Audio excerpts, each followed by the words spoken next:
And I'm Ripley. And this is Comicsplaining. The show where I forgot to have a tagline this episode. That's okay. That works for a tagline. How are you doing? How am I doing? Yeah. Fine.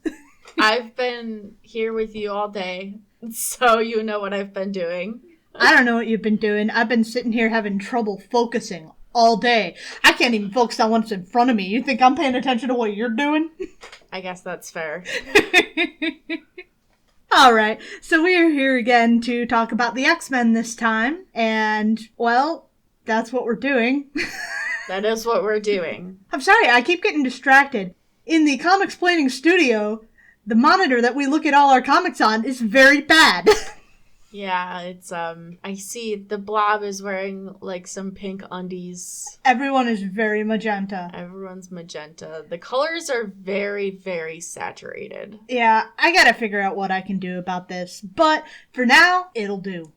Anyway, today we have X-Men number 7, written by Stan and Jack, penciled by Jack Kirby, inks by Chick Stone, letters by Artie Simek, released in July of 1964. So, we open on the X-Men graduating for, I think, the second time now?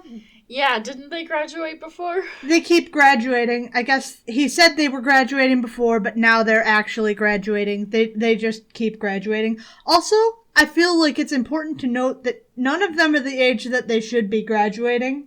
At one point, it's established that Bobby's 16, so Bobby is too young to graduate one way or another. And then, by the time we get to, like, all new X-Men, it's established that, no, Bobby is not 16, he's the baby of the group, but Scott is 16, so Bobby is younger than 16, but I digress. Yeah, they're all graduating this time because they have the silly hats. Do you remember wearing that thing when you graduated high school? I did. All the girls wore white. Wow. Yeah, all the boys wore blue. That's a lot. All of them at my school were the same color. No, they took our school colors and divvied up. The boys got one color and the girls got another color. Oh. Yeah, I don't know what the fuck that was all about. Gender is fun.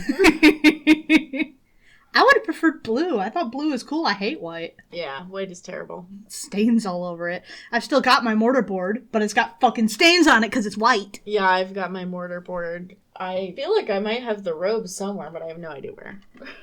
Anyway, this isn't important. Yeah, this is really irrelevant. But, just to finish that off, I didn't get to keep my robe, just the mortarboard. Anyway, this is stupid and not relevant. So, I'm not sure why this is happening. I think that it's just a graduation to being a full-fledged X-Man. That's how I am justifying it in my head, which Professor X does confirm that's what this is about. But he also says, down towards the bottom of the page, that, no, you're also going to regular graduate, too. And I'm like, I don't know about that. I'm really not sure how that's working. He then briefly lectures them about... Wait, hang on. Yeah? Sorry, didn't mean to interrupt. Professor X's wheelchair is just like a lawn chair with bicycle tires. I thought that was worth mentioning. Well, I don't know anything about older wheelchairs. Maybe that's how they are. Anybody out there in the audience who's an expert on ye old wheelchairs, hit us up at comicsplaining@gmail.com. It was the 60s! I couldn't think of a better way to say it. Retro wheelchairs. Are you happy? God. Fine. Ye old. Fine. So anyway... Professor X then briefly lectures them about being good little mutants and never revealing their secret identities because he's about to go off on a trip. So not to get hung up on the graduation thing, because I'm very hung up on the graduation thing, but not to get hung up on that, even though I am, I gotta feel like he's just like, well, I'm going on a trip, so you guys can't keep being at school since I'm the only teacher, so now you're all graduated. Yeah, that's kind of the feeling that I'm getting. Yeah. He's just doing this so that he can go to, like, the Bahamas. It would be funny if it was the Bahamas he was going off to. It's not, but that'd be a really entertaining panel. We cut away, he's sipping a drink out of a coconut on a beach. Yeah. But anyway... Sure, whatever, they're all graduated, they're good to go, they're all ready to face the world, I'm sure. Yeah, this won't go wrong at all.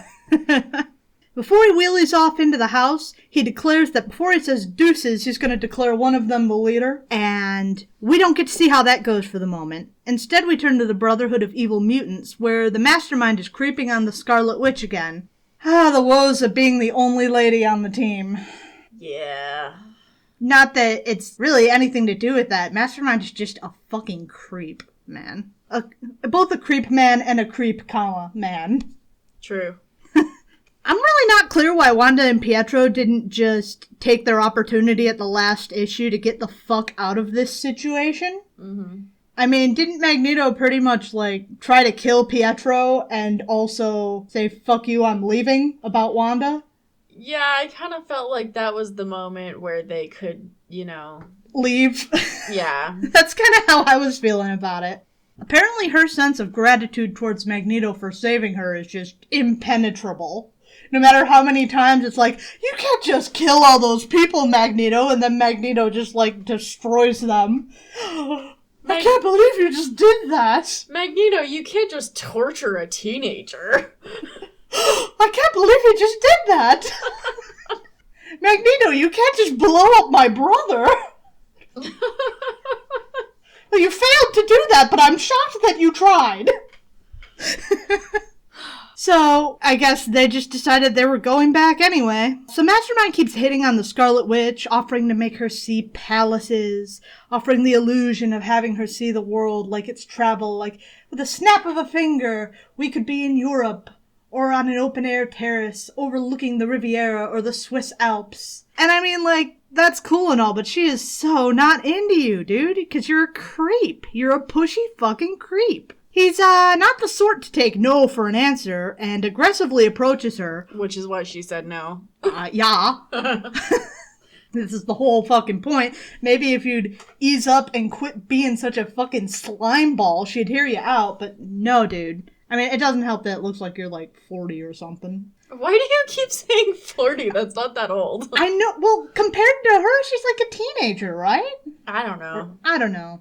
She's definitely younger than him. Yeah, she looks significantly younger than him is my point. Okay, I gotcha. So Magneto isn't putting up with any of this. Maybe Namor's "all women are queens" has rubbed off on him a little bit. But he hurls a pot or a vase or a bucket or something. A cauldron. It does kind of have that cauldron-esque shape to it, but I'm really not clear on why there's just a cauldron sitting around. Magneto goes to the thrift store and just picks up any neat metal objects to have around the house so he can just hurl them. He just wants things to yeet at his subordinates. Magneto! Shut up. Oh no. So Magneto ain't putting up with that, and he grabs Mastermind and he slams him against the wall by the shoulders after he's surprised like Magneto. He's like, yes, Magneto, the one who can snuff out your treacherous life as easily as I'd snuff out a candle. Magneto, the one you have sworn allegiance to. Mastermind pleads that he is indeed loyal, to which Magneto retorts that, bah! Loyalty is for Homo sapiens. What? That's a lot. That's so much. I don't even know where to go with that. Yeah. So the rest of the Brotherhood finally assemble for this meeting, at which point I finally realized that he's Toad because he's a toady. I mean, he could also jump, but I think it's mostly that. Okay. He doesn't say anything important. He's just, ha! I knew you would strike back again, Master. Mighty Magneto fears nothing. Okay. He's just a fucking toady. Yeah. Anyway, back at Xavier's school, Scott and Charles make their way down a hall in the west wing of the school, where the children have been forbidden to enter up to this point. And Charles shows him his latest project, and we get our first introduction to Cerebro, a machine that will help detect other mutants. It's not looking quite like we're used to seeing it these days, the big room with the platform in the middle. Nah, it's just this spidery machine with a bunch of legs and cables. No? I didn't even realize that's what it was. Yeah. Nope, that's Cerebro, right now anyway. Charles explains why he would need this, because while he can detect other mutants, a non-telepath would not be able to. And since he's leaving, his replacement would obviously not have such gifts. He then reveals that Scott is his chosen leader. Ever wallowing in self-doubt, Scott's kind of confused by this choice, but Xavier will not be deterred. Cyclops it will be. The next day, Charles has already made his exit from the mansion, off on his journey. He got a really good deal on tickets from Expedia, so we just couldn't wait a day to help get everything sorted out. He had to go now. And the X-Men prepare for a day out on the town. Jane, for some reason, is standing like she really needs to pee. Yeah, I was about to say, she looks like she's on a different plane of existence.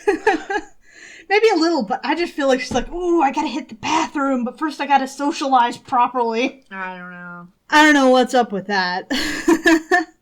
It's not important or anything, it's just really weird to me. Warren, Jean, Hank, and Bobby venture off in search of the missing member of their group, wanting to bring Scott along with them, only to find Scott behind the desk in Professor X's office. Realizing what that means, they congratulate him on his promotion, I guess.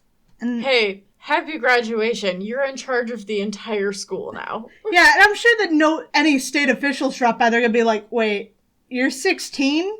You're a baby. You cannot be in charge of all these other teenagers. Who left this horse in charge of my dog? Where's the principal? He's on a trip. I'm in charge now. A trip where? Europe, I think? He's not even on the same continent. So Scott mentions that though he'd been considering leaving and trying to find a doctor that could cure him of his mutation so he didn't ever have to worry about his eyes getting out of control and hurting someone, Professor X pretty much said he could not do that. No, he insisted that it was Scott's duty to use all of his power to fight against the evil mutants, even if he didn't want to. Charles is a fucking asshole. Charles is the fucking worst. That's your dream, Chuck. You can't just demand that everybody else sign on board. I mean, not that I don't approve of Scott learning to accept himself and make the world a better place. If that was a choice he'd made, I would consider that to be a pretty noble decision. But considering this, and other facts that we will eventually learn, that's not how it reads to me. Because Scott is, to his knowledge at least, an orphan. So there's plenty of other problems here too, but it was already an unequal power dynamic where Charles could pressure Scott into bowing to his will.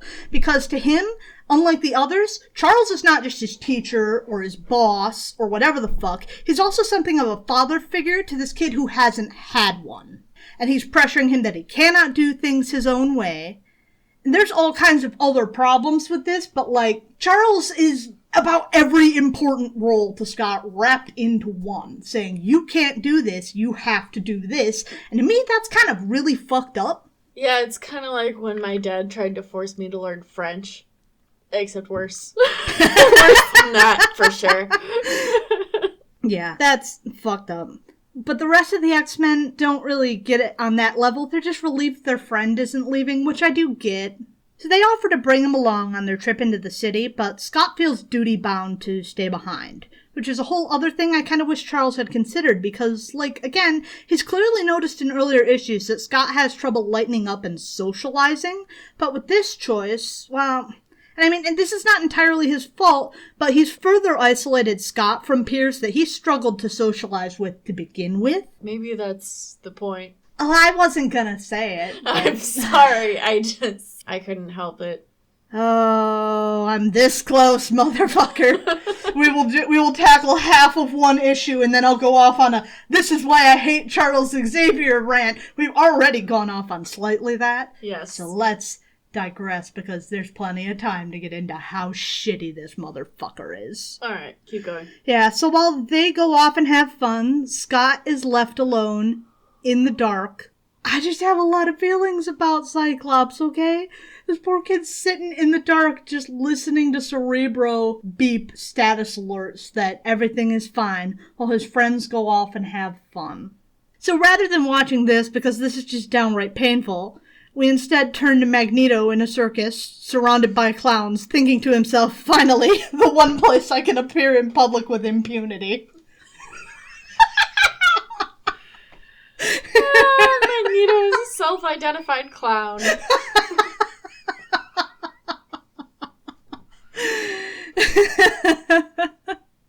So walking through the carnival, He sees the Blob putting on one of his demonstrations, and Magneto decides to bring him over to his side. He attempts to use his weird telepathy that he still has right now to enter the Blob's mind, but for some reason, it's not working. For some reason. See, what I like to think is that he just thinks he has telepathy, and the reason it's not working is because he doesn't. You know, I think that is a great idea. So the Blob's boss is wondering just what this costumed dude is doing with his performer because, shockingly, he doesn't look like the other carnies, so he doesn't fit in as well as he would like to think here. He's like, the fuck is you? And Magneto declares, I am power, but you can call me Magneto! And he drops a cage down on the Blob's boss. He's such a dramatic bitch. I love it, honestly. But the boss is not given in yet, for he has an army of carnies on hand, and as we've already seen, an army of carnies is a powerful force indeed. These are the exact same carnies from before, too. It is. Magneto, you might be getting in over your head. So with a mighty cry, the Blob's boss bellows, Hey, Rube! And in response to the time-honored carny battle cry... The carny battle cry? That's all carnies know!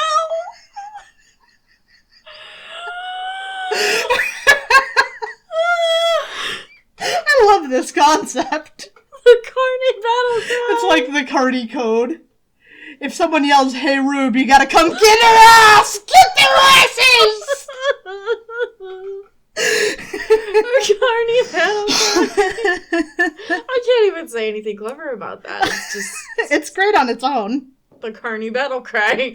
They all come running, ready to deploy that force against Magneto. Run while you can. But Magneto brought some help as well. The rest of the Brotherhood of Evil Mutants make quick work of the army of carnies, and soon they're alone with the Blob. Magneto entreats the Blob to join them, but the Blob's not interested, and as keeps happening, Magneto won't let him be, because if the Blob won't team up with him, well, maybe he'll team up with the X-Men, and we can't have that. So he quickly becomes, instead of Magneto, he becomes his alter ego, Magneto, and flings the Blob into a nearby caravan.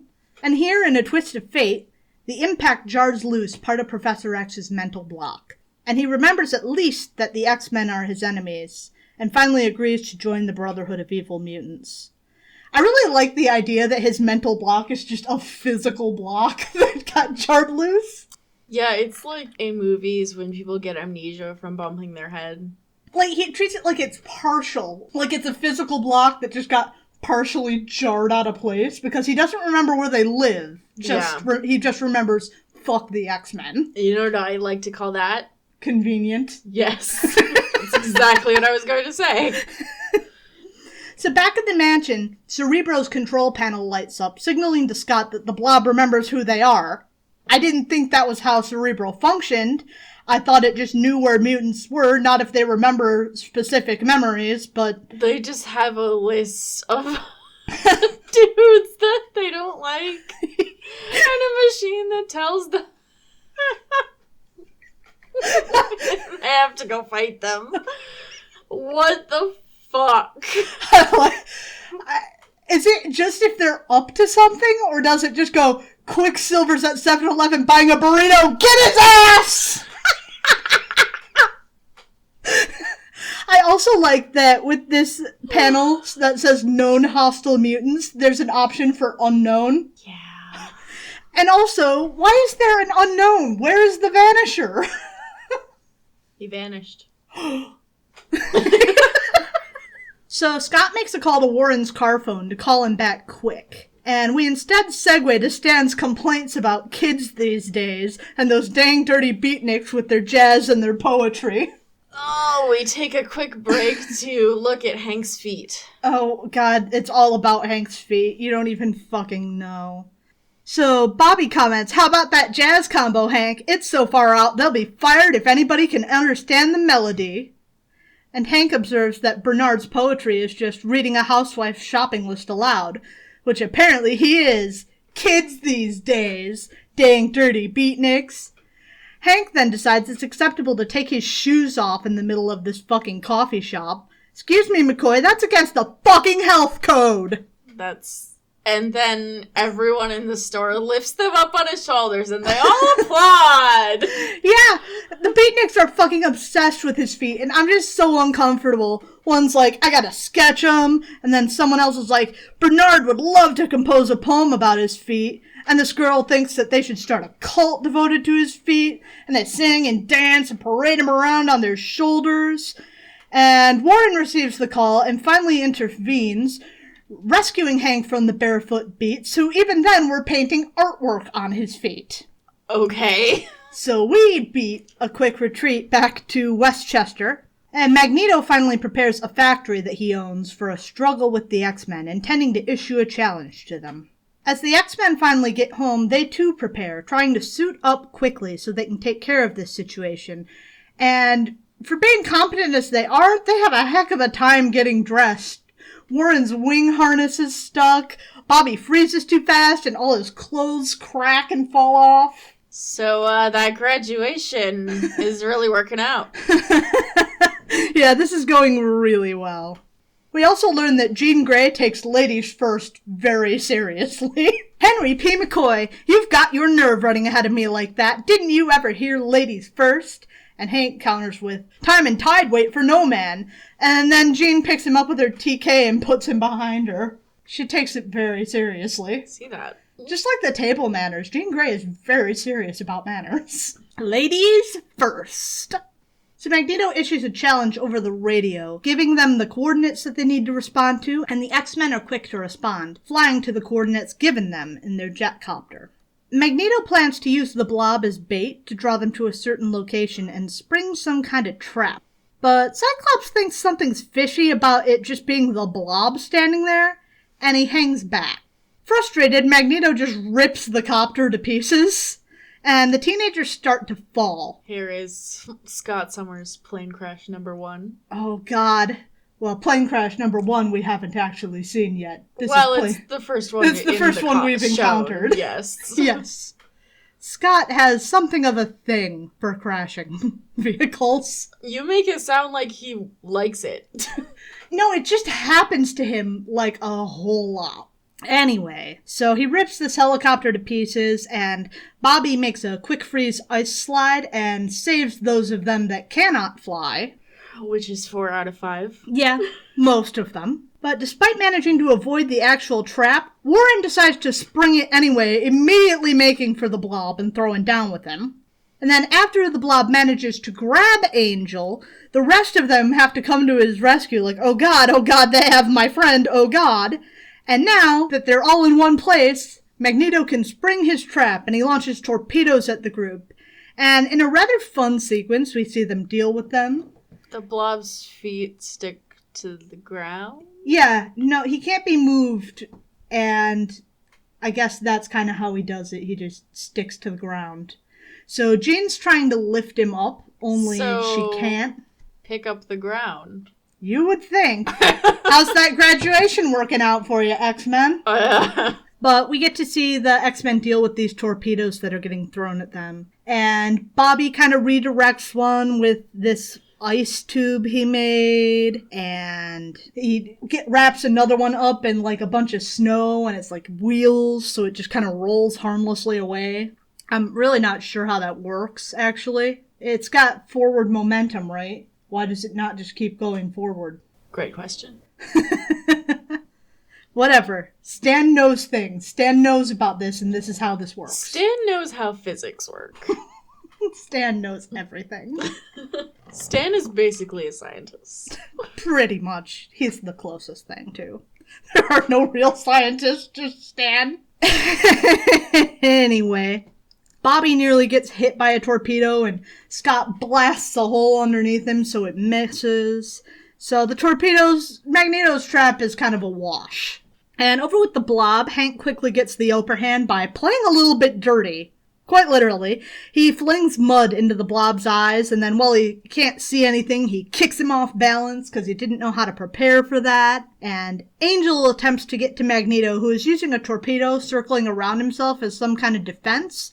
I'm not sure how that's a good idea, because if it hits one of them, it's gonna blow up, right? And he's right fucking there. So I'm not sure that's a great plan. The torpedo is just going around him in a circle, so Warren could just go at him from the top.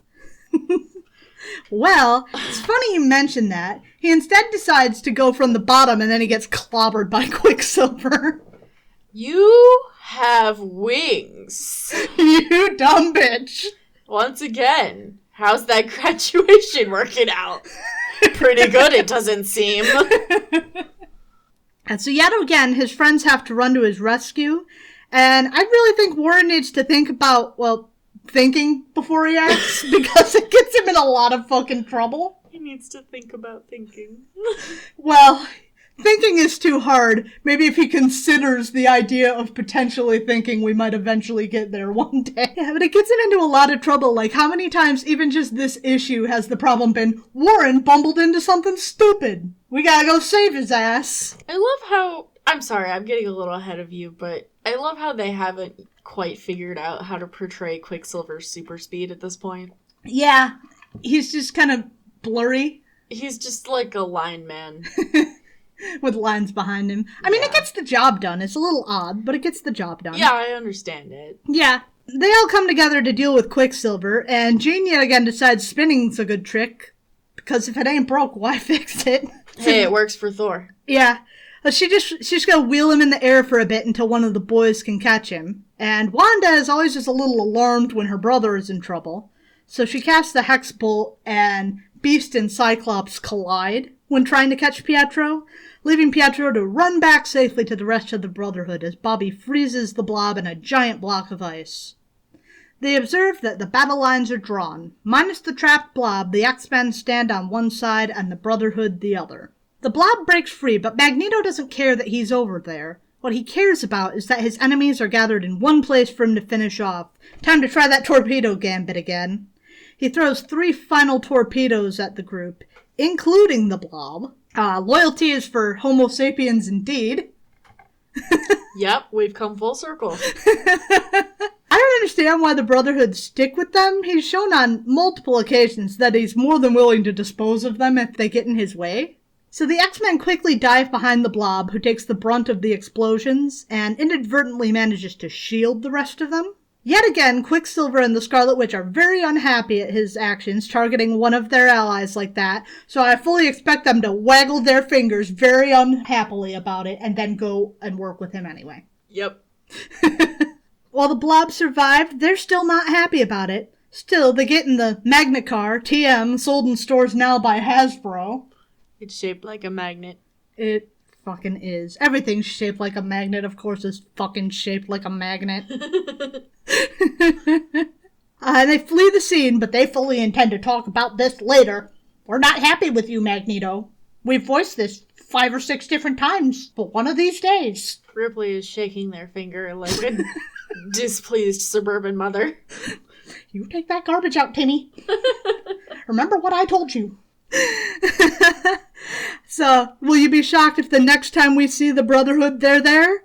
I won't be. No. So that just leaves the X-Men and the Blob. The Blob denies their request to try joining the X-Men again, and he declares that he's just tired of it all and he'd rather just get back to the carnival. I think that's totally fair. Honestly, he's been fucked over by all of them at this point. Exactly. At least his carny buddies, you yell, "Hey Rube," they're gonna come fuck it up and not fire a missile at you. Yo. Or try and wipe your mind. Carny buddies are ride or die. I'm good with that. And then it leaves only the X-Men, stuck trying to get a ride back home because their helicopter got wrecked. Angel says he's gonna fly ahead to get a taxi, but Scott's like, while you're at it, borrow the fare, your group leader's broke. We should have some zany sitcom music here.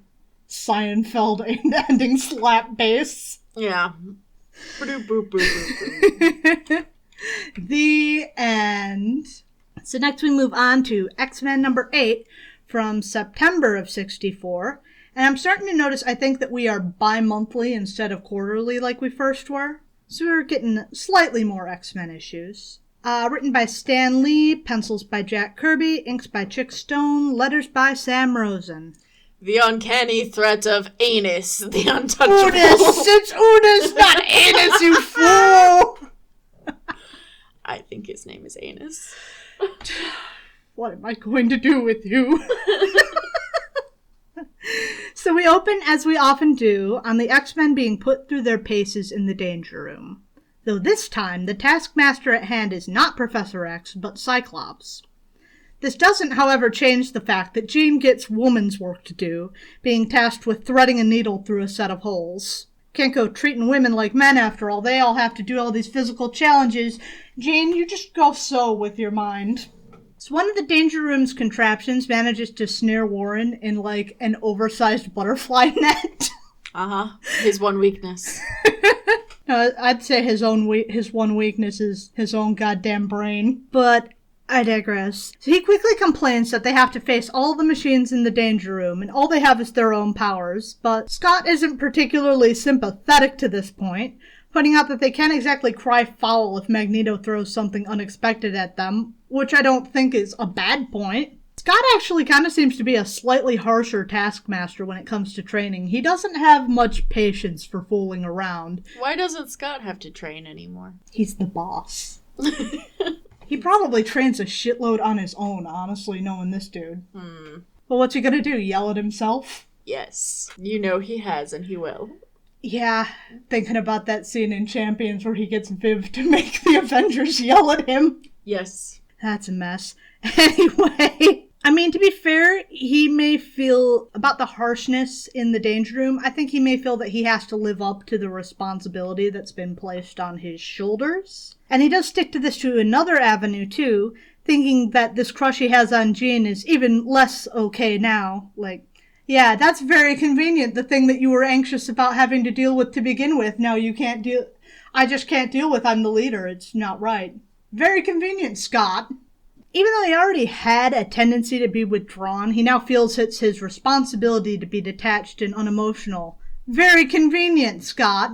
Which, again, that's kind of a problem with him, and I think it would have been better if Charles had at least stuck around for, like, a couple days to help him consider how to approach leadership.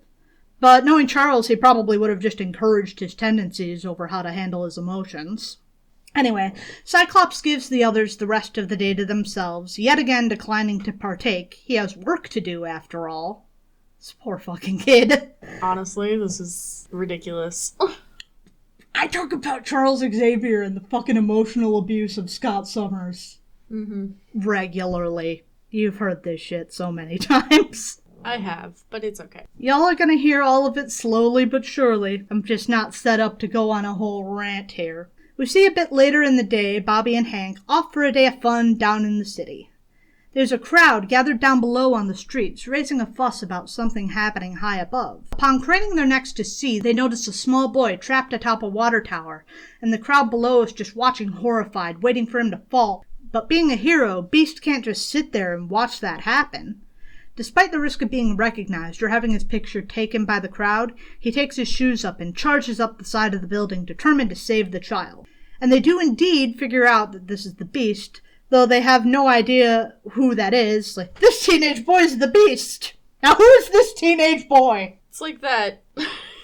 I think I know what you're gonna say. It's like that cartoon where Lex Luthor takes over the body of the Flash and then takes off his mask and is like, who is this? That wasn't what I was thinking, but that's great. Now I was thinking about Nova. Great. Yeah. Who the fuck is this? Yeah.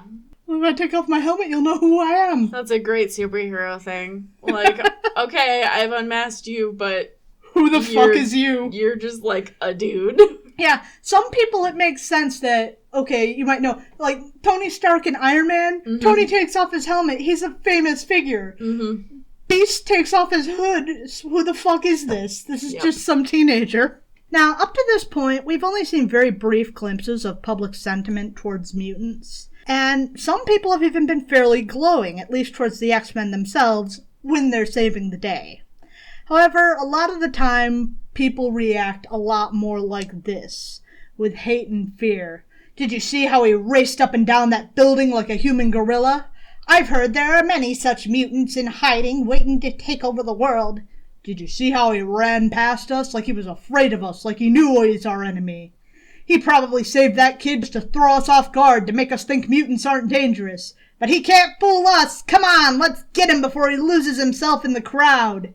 So the crowd is suspicious, and it only takes a couple bigots to get everybody into a frenzy, chasing Bobby and Hank off.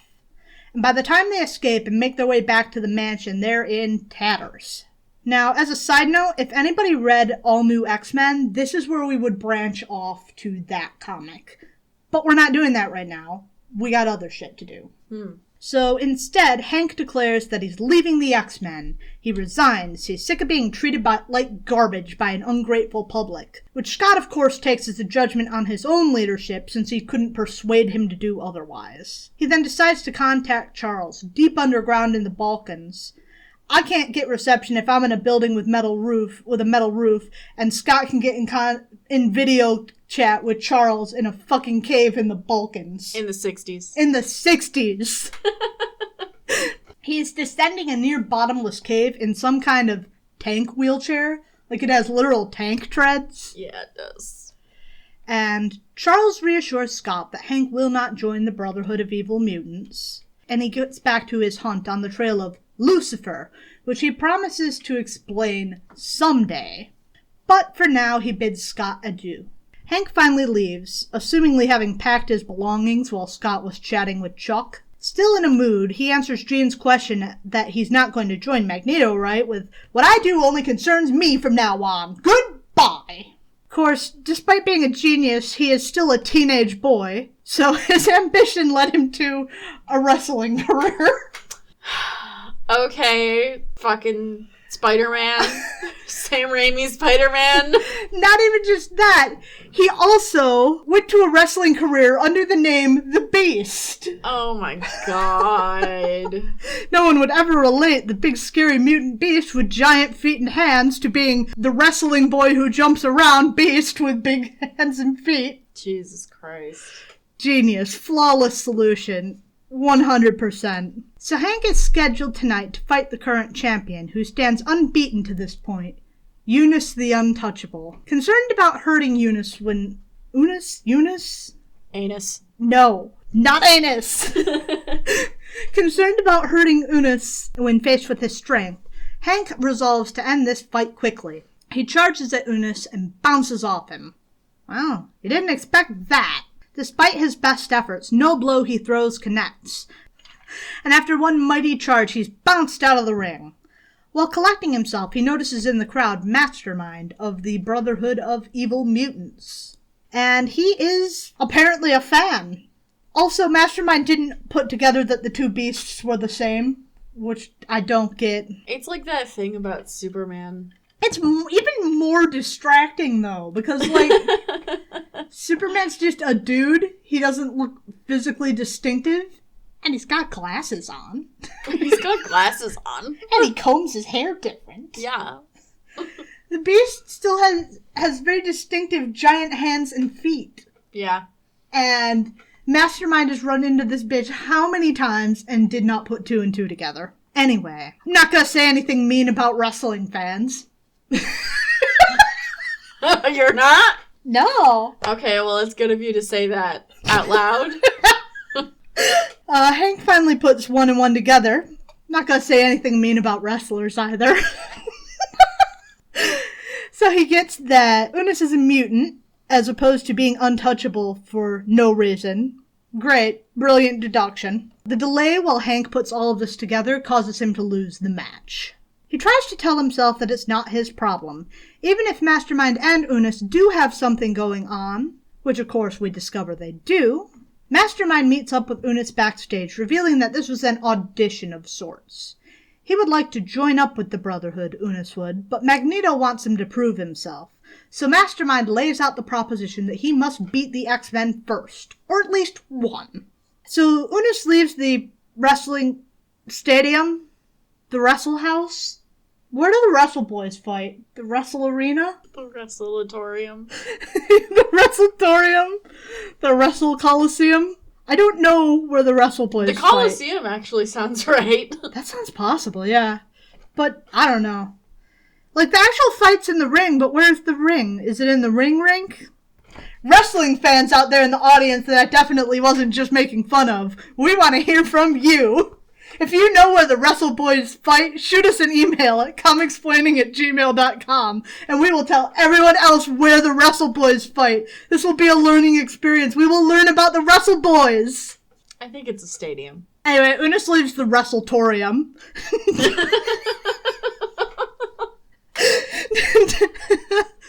Debating just where he may find one of these X-Men. He's never even seen one in person. He quickly turns the corner and walks right into a crime in progress, stumbling into a bank robbery. He actually intervenes in this crime. Unis could be a decent superhero if he wasn't selfish. He's got a pretty good power set for that. He can't be touched, it's non-lethal. Of course, after relieving the bank robber of his plunder, he keeps it for himself, so that might kind of be an issue. But if Magneto won't let him join up, he's going to need some capital to start his own career of conquest. Needless to say, the criminals don't like this much, and they open fire, sending bullets spraying everywhere but at Unis for obvious reasons. They then book a hasty retreat, seeing the changing tides here and knowing when they're licked. Up above, we see another helicopter, scouring the streets for something. After an alert from Cerebro about a nearby mutant, the remaining X-Men are seeking him out. That was the unknown panel. Ooh. It was for Unis Annis. There's no Annis! There's no Annis! There's no Annis and there's no Annis. There's no A's here. He's Unis or Eunice or whatever the fuck he is. Unicycle. That's the bitch. Thus far they've had no luck, but it seems like luck is now on the side of both parties here. Unis wants to find himself an X-Men. The X-Men want to find Unis. It's a match made in heaven. Win-win situation. Really, truly. So seeing a bank robbery in progress, they move to touchdown. Warren, of course, flying impetuously towards what he assumes is one of the culprits, which I don't think is an unfair assumption considering that he is standing next to a bag of money.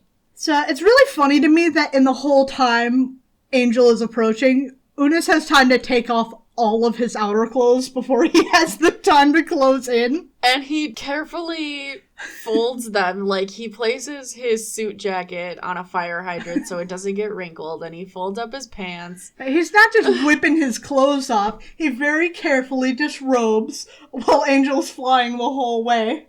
I mean, he's untouchable, so I guess he can be that nonchalant, right?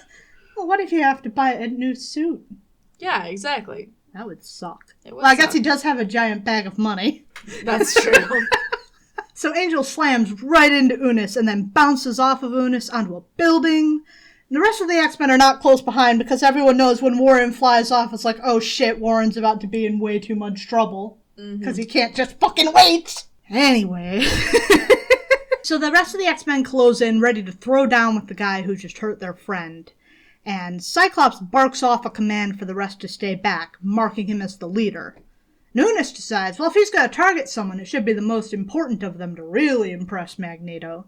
So he sets his sights on Scott. So Scott tries optic blasting him, and it doesn't work all that well. And then Scott tries punching him, and that works even less well because Unis grabs him and hurls him, declaring that after he knocks him out, he's going to take him off to Magneto and the Brotherhood. So Jean catches Scott fairly quickly, setting him down gently, as Bobby tries to freeze Unis up in this instant igloo thing, but it doesn't really work. He kind of punches his way out before it freezes. Bobby got more icy earlier. Yeah. And he still is more icy. Yes, Scott taught him how to become more transparent and icy instead of snowy, which, again, if he had this much to learn this early on, how's that graduation working out? Yo. Pretty good, it doesn't seem. Yo. That doesn't work, and Unis takes that thing down quickly, and that kind of knocks Bobby out of the fight for a second, because I think he just punched him while he was punching a hole through the igloo. And he moves in on Iceman, but Angel makes a move, and he kind of gets Unis to grab him in this wrestling hold, and then he starts flying up quickly. And Angel bluffs, you can't hold on forever. We'll see how much good your power does you when you fall. Which Unis calls out as bullshit. And he is right, because he's not going to just let him splatter on the ground or get grievously injured. So he just kind of leaves him on top of a skyscraper to think about what he's done. You're in timeout, young man. You sit there and you think about what you've done. They don't know what to do about this situation, so rather than, like, deposit him in a jail cell, the X-Men just go home. You know, I can't tell you how many times I've been in a situation where I just didn't want to deal with it anymore. And, you know, going home really solves everything. It really does. Guess nobody ever has to think about Unis again. No, it'll never come up again.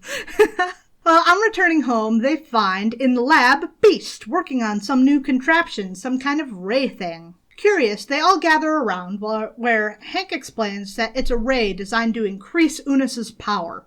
Considering how he just schooled a lot of them, the X-Men are understandably alarmed, jumping to the conclusion that Beast too has gone bad. Maybe if you'd have said you don't plan on joining Magneto, that would have helped, but instead you had yourself a little temper tantrum. So Beast fights his way free of his friends, dashing to the gym with a lot of them hot on his trail. And there he finds Unis pleading with Mastermind to give him one more chance to take down the X-Men. And Beast lets loose with his new ray gun, increasing Unis's powers so that nothing can touch him even more. Beast urges the rest of the X-Men off, though they're still shocked by his betrayal, but he assures them that it will work out. They are having trouble with this idea, but Unis begins experimenting with his power. At first, he's delighted with the fact that anything he gets near spins away from him. Pretty quickly, he realizes this isn't a good thing. He can't smoke a cigarette. He can't stand at a table. He can't even eat food. That's kind of fucked up, Beast. That's kind of really fucked up, yeah. So you were saying that one brag he made back in that comic with Namor? Maybe he would have followed up on that. Maybe he would have found a way, I guess. Jesus. The X-Men finally manage to close back in on Unis, and he's desperate to eat because he can't even touch food. And he promises he'll do anything, so long as they reverse his strength and power.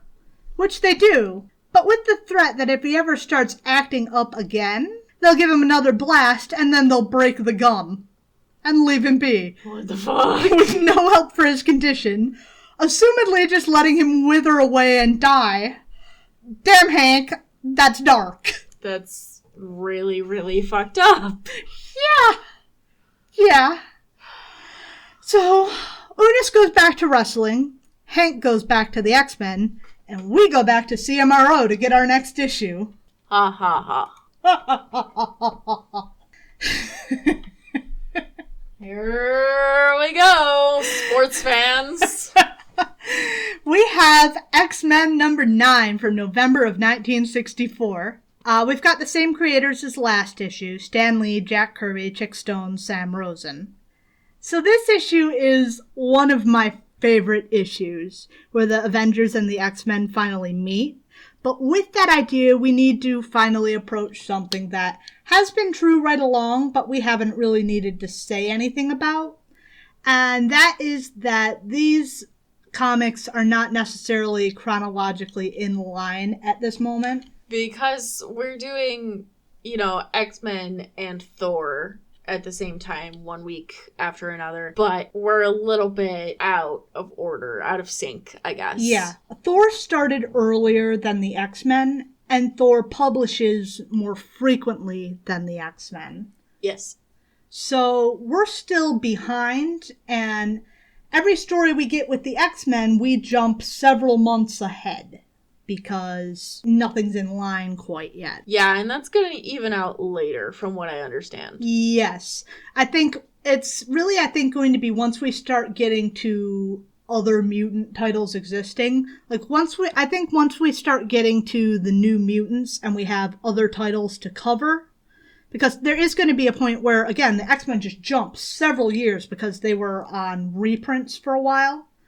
So I think that once we start getting to having other titles going on, we're going to start catching up with Thor. But by this point, Thor isn't even in the Avengers yet. The Avengers are not a thing. And the X-Men were dealing with the Avengers back in our 3rd episode. Yeah, so if you're listening to our even-numbered episodes with Thor, we have not mentioned the Avengers a single time yet. And that's why. That's because they don't exist. Yes. So, if that's a little confusing, all we're saying is that the Thor issues that we've been reading are earlier than these X-Men issues. Yes. So if that's confusing, because we're going to be talking about the Avengers on our X-Men episodes, but then with the Thor episode, it's going to take us a while to even get to the Avengers, so... We'll get there when we get there. We will. It's not too far off now. No, not too far. But this issue is one of my favorite issues. So we open on a ship crossing the Atlantic Ocean, racing quickly towards an iceberg. Are we about to watch this baby get the Titanic treatment? We're spared from 3 hours of Leonardo DiCaprio and Kate Winslet running around a boat while it sinks. Thank goodness. As twin lances of power blast out from the ship, shattering the iceberg to pieces.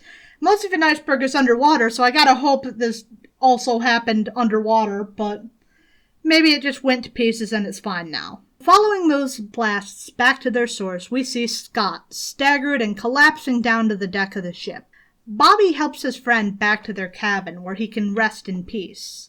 And he whips up some ice cubes, and Jean levitates them to his forehead in the hopes that it'll help. Are they just on a cruise? No, we'll get there. We'll explain why they're on this boat. Okay. Alright. So you may recall that last issue it was Scott pining. Well, no worries. It's Jean's turn to pine this time. Pining about how they can't be together for stupid reasons. He's a leader. He has no time for romance. Literally, what the fuck does that mean? Straight people. Boy.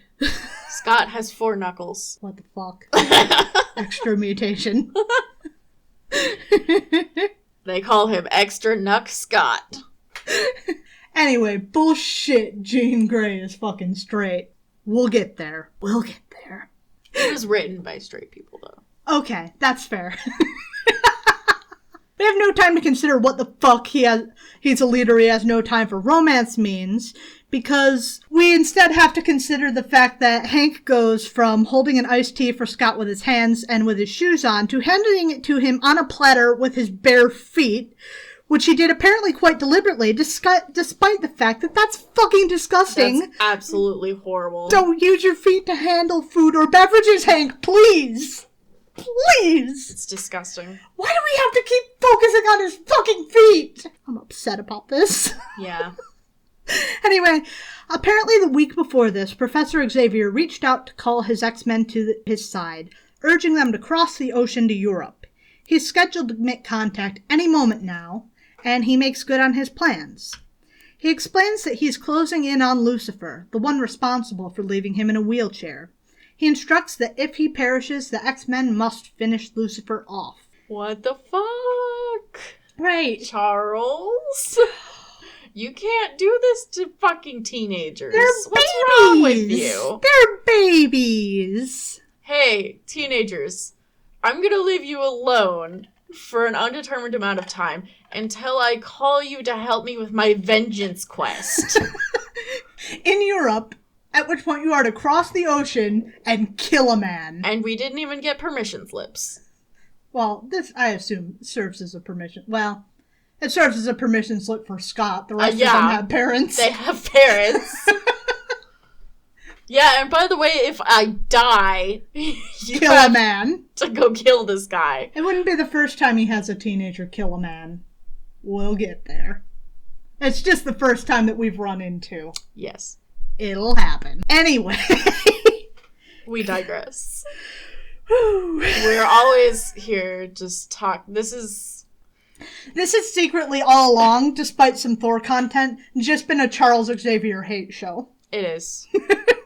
So Xavier rolls into a trap, nearly plummeting into a pit of fire, but he extends hydraulic arms after his new badass tank wheelchair, and that saves him from incineration. But one more trap from Lucifer whirls an artificial dust devil at Xavier, whirling him out of his chair and carrying him to Lucifer's chambers. Lucifer is all set to start in on his Bond monologue, Your quest is ended, Xavier, in the only way that it could end. Now I shall finish the job I began years ago. Now I shall destroy you. And then Xavier pulls out a fucking gun. He just has a straight-up gun. It's not a ray gun or anything. It's a gun-ass gun. Professor X, but with a gun. Lucifer stops grandstanding after Chuck pulls out a fucking gun, and he demands he stops, as if he is harmed, the entire world is doomed.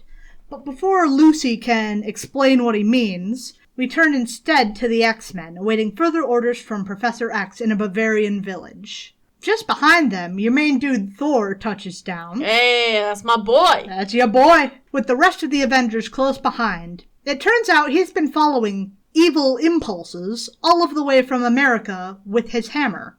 Is that something he can do? Sure. Yeah, that's fair. I mean, he comes up with a new power every fucking issue, so why not? Yep. Has he ever done that anywhere else? His hammer has this weird thing where basically it just leads him to stuff. So his hammer can just be like a dowsing rod for evil? Well, for anything. Pretty much. That's weird. I don't know if I like that. That's kind of OP. I mean, he is a god, but... Yeah. We'll try to remember to note where this would have happened in Thor's chronology when we get there. Yeah. It's like, oh, well, this is the point where he would have gone and had adventures and fought the X-Men. Oops, Yep. Spoiler. Giant Man is playing with a toy car. You fool. Giant Man's playing with a normal car. So the Avengers scare off this random tourist that's just in a car. And this guy's just fucking flying. Because he is just terrified. And he damn near runs over the fucking X-Men.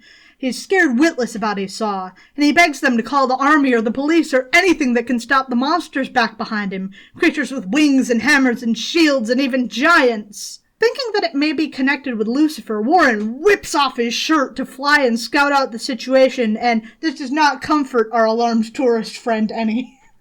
I should think not.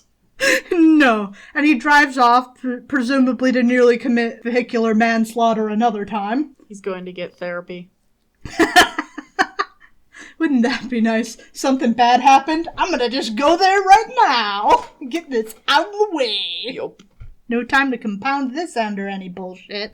We don't get to find out just yet what Warren has encountered. Instead, we return to Charles Xavier as Lucifer explains to him that he's created a thermal bomb big enough to destroy an entire continent, and it's wired to go off if Lucifer's heartbeat stops. He thinks he's rendered Charles helpless through this, and does indulge himself for just a bit more villainous monologue as he explains his intention to target the X-Men for destruction with an ionic ray weapon he's constructed. But Charles, at the very least, can warn his students, and he does, warning them to disperse moments before they would have been destroyed, just in the nick of time. And now the game's set into motion, and there's no need to wait anymore. Here on the outskirts of town, they drop their civilian identities and change into uniform, just in the woods, and get ready to fight. We're faced with high-pitched action as Cyclops warns Marvel Girl that she's about to stumble into a hole. Oh no! There's not enough time to sidestep the dreaded hole! Not a hole!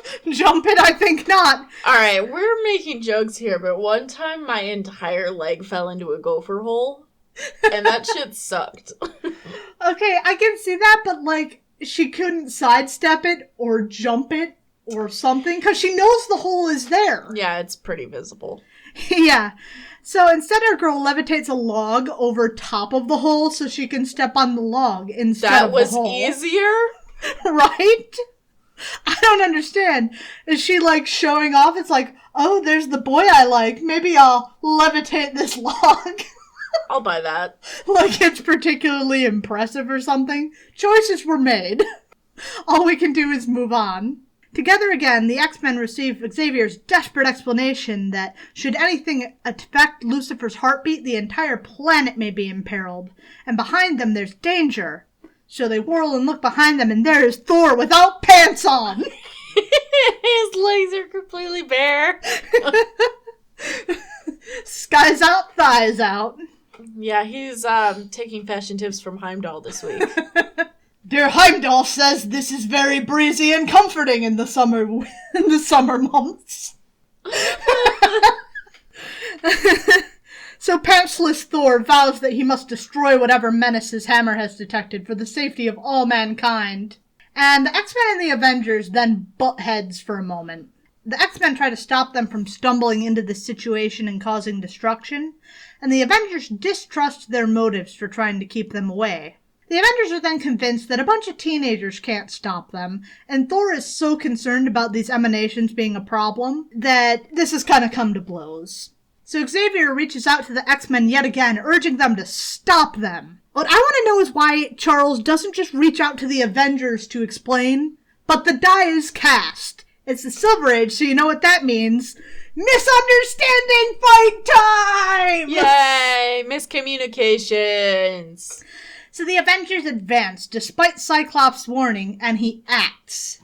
And he blasts Thor's hammer from his hands and knocks it into Iron Man, who falls onto the ground. Ouch. Yeah, not a bad first shot. Disarm one Avenger and topple a second. Not a bad move, Scott. I bet he's good at billiards. He is indeed good at billiards. Well, I'm very smart. So Angel then tries and fails to lift the hammer, and he quickly has to stop to dodge Captain America's shield, which the Beast catches between his little feeties. And we're on track for a Hank v. Hank fight, as Giant Man moves to pick up and lecture Hank about taking things that don't belong to him. Now you listen here, little Hank. Hank ain't even little, but he's little to Big Hank. Yes.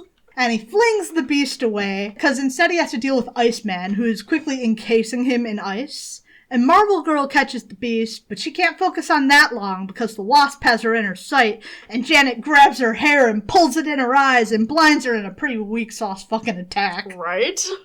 Meanwhile, Angel is duking it out with Thor in a move that is at best ill-advised.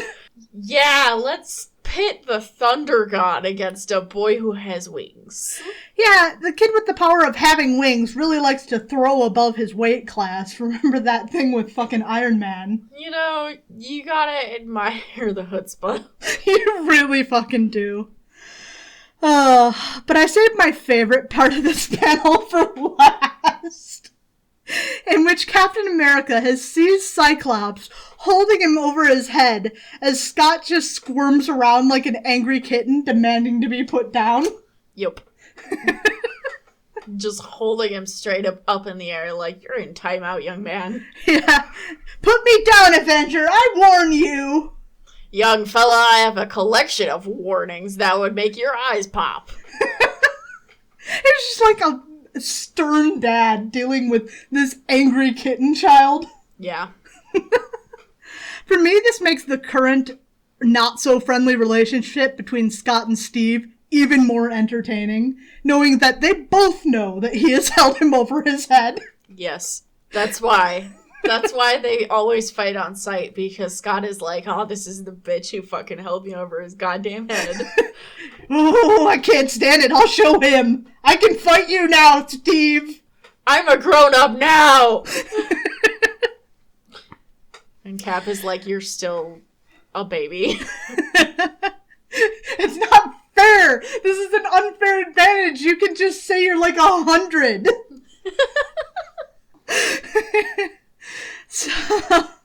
So Beast moves to stop Iron Man from closing in on Bobby, but we're pulled from this fight and instead diverting to a second conflict, where we find instead Xavier facing a struggle to attack Lucifer and shut him down without killing him. So he mentally attacks him, and that's a task that takes the kind of control that only he can muster.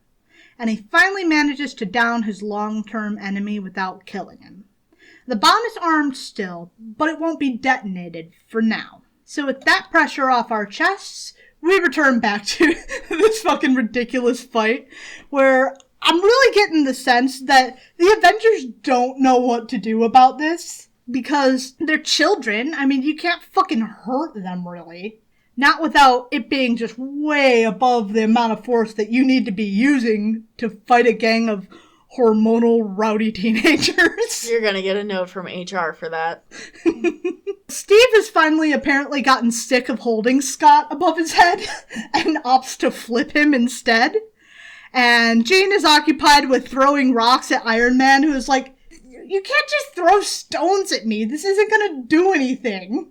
And it just seems like they have no idea how to reasonably wrap up this fight without either hurting the X-Men way more than they should or just giving up. Yeah, Thor is fighting Bobby, and he's literally like, give up this useless battle or I strike. So he doesn't want to be hitting him. No. It's like, you're 14? What the fuck am I going to do about this? Charles Xavier finally gets the brilliant idea in his head to talk to the fucking Avengers. And he tells Thor what's going on, and like, within seconds...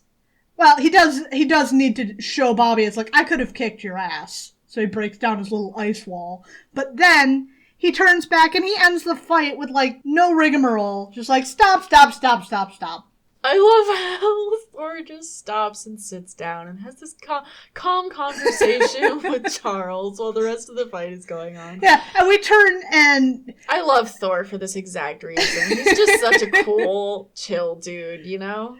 Thor is awesome. And he just yells and everybody actually just stops fighting to stop and look at him. I mean, wouldn't you?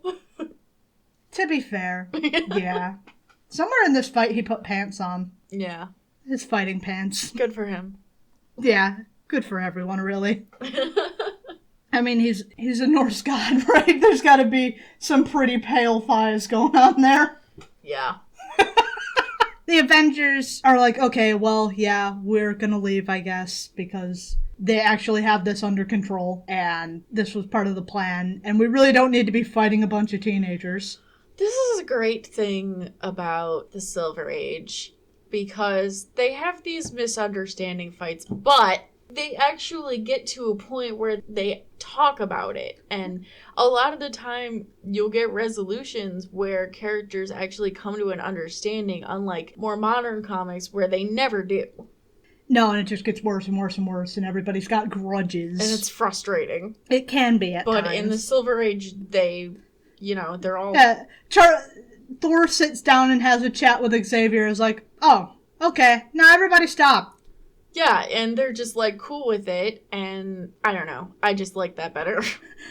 They're reasonable, like, right. People are. So, after the Avengers leave, the X-Men are called to Charles's side to help deal with the bomb.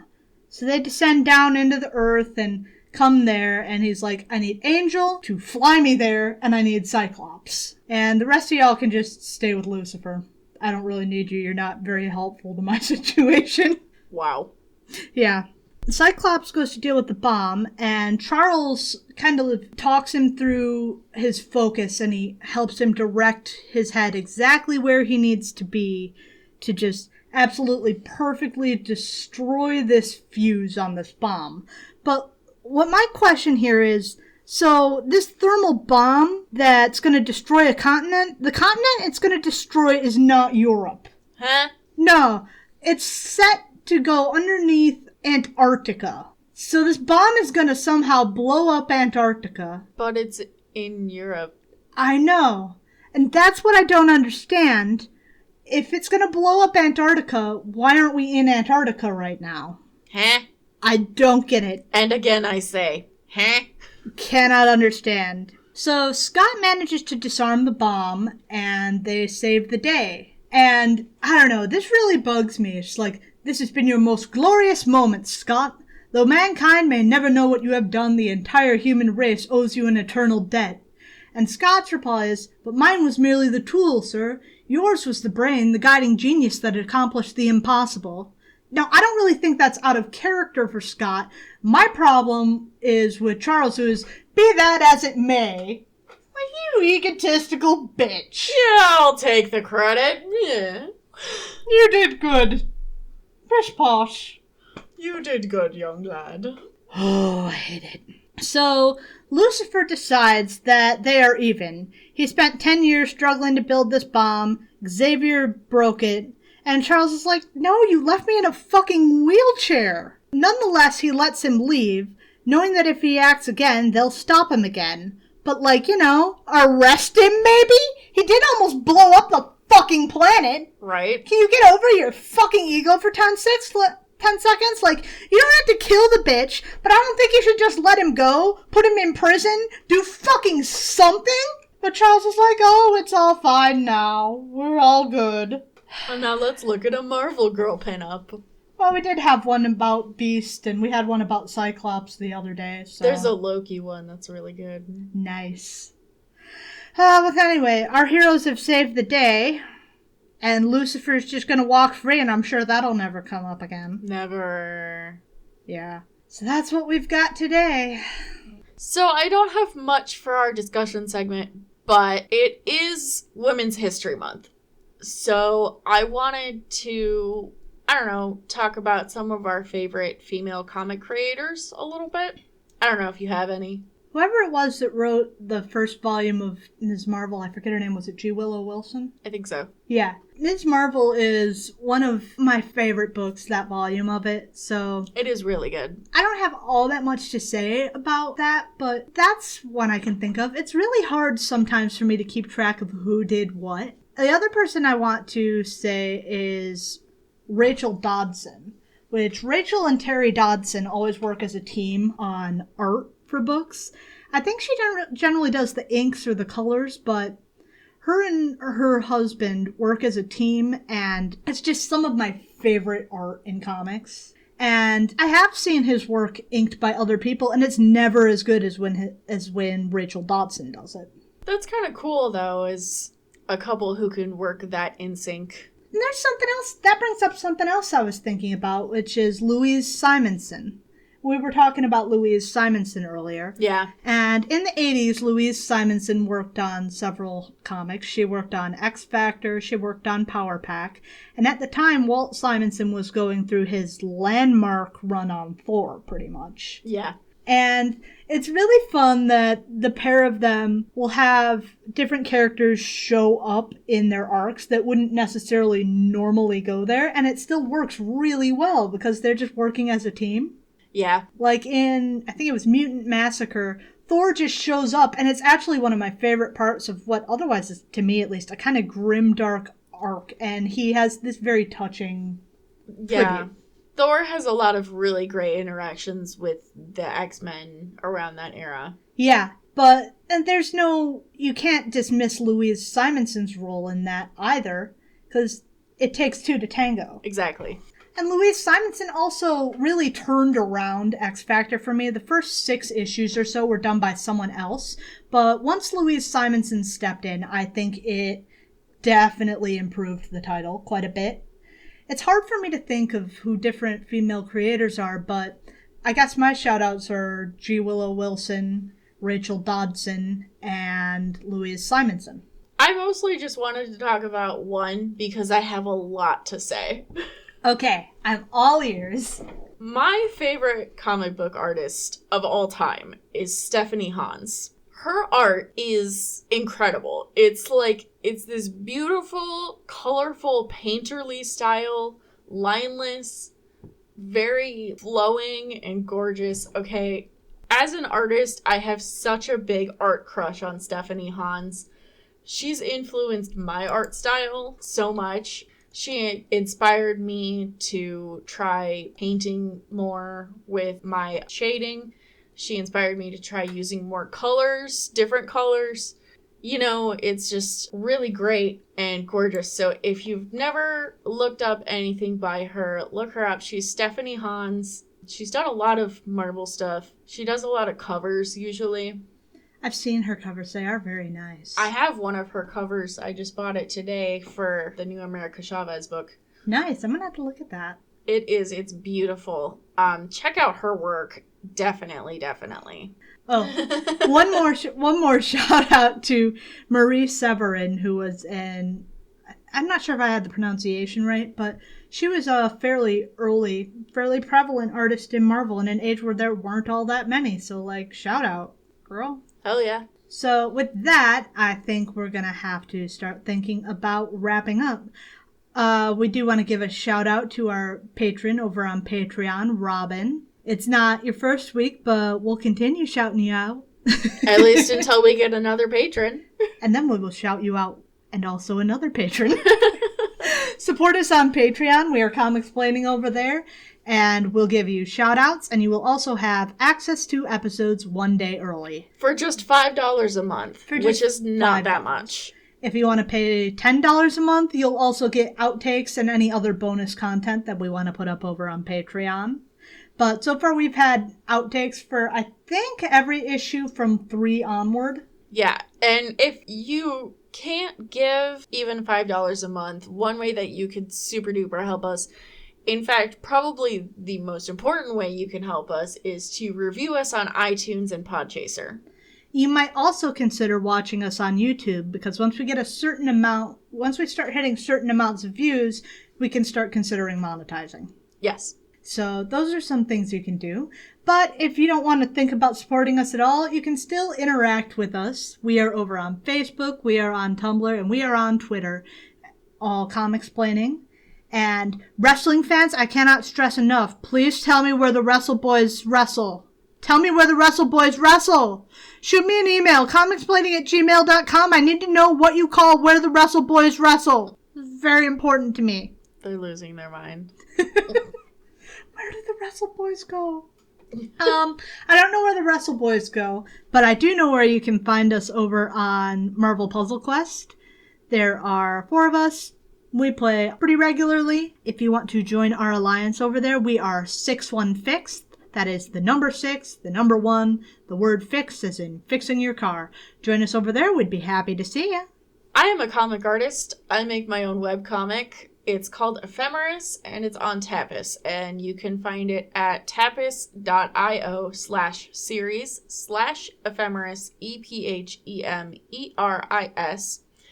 And also, you can catch me playing D&D every Sunday at 7 p.m. EST on twitch.tv/droptune. All right. Awesome. Well, next week we're going to be back with Thor, so we look forward to talking to you again then. Bye. Bye.